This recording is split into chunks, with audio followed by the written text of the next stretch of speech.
By 2026, the global operating environment is in permanent instability. Rigid perimeters do not fail gradually, they fail suddenly, taking entire systems down. Flow sovereignty is the ability to maintain the movement of value, authority, and information through these disrupted systems. Relying on a secure perimeter is a terminal strategy. Institutional survival now hinges on the guarantee of continuous operational flow. This chart tracks the evolution of resilience. While many institutions rely on Stage 2, redundancy and contingency plans, real-world disruptions expose these as paper resilience. True stability requires moving to active stabilization, where systems function autonomously under stress. In a complex network, failure rarely occurs everywhere at once.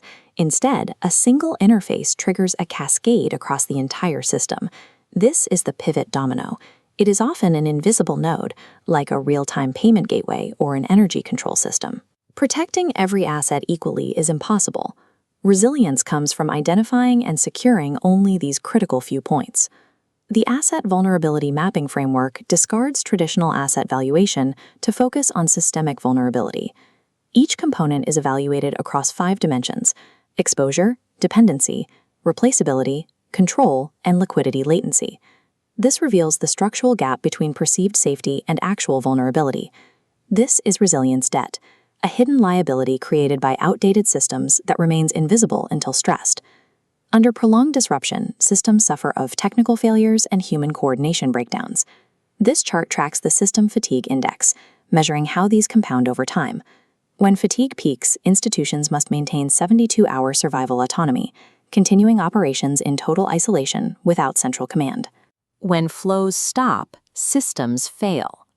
To achieve this, systems use mesh governance, pre-authorized nodes that act independently to maintain continuity when the central network fails.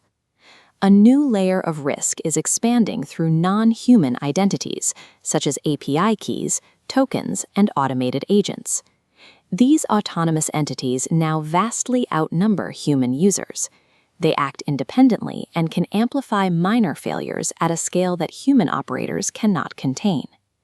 Maintaining operational flow requires strict identity control over every autonomous element within the system.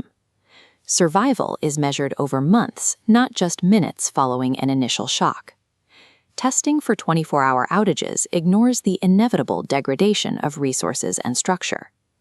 This grid shows the 3 horizons of flow sovereignty: surviving the initial shock at 4 weeks, managing resource depletion at 8 weeks, and achieving structural adaptation by week 12. When flows stop, systems fail. Use vulnerability mapping to identify your pivot dominoes and engineer systems that prioritize continuity over perimeter protection.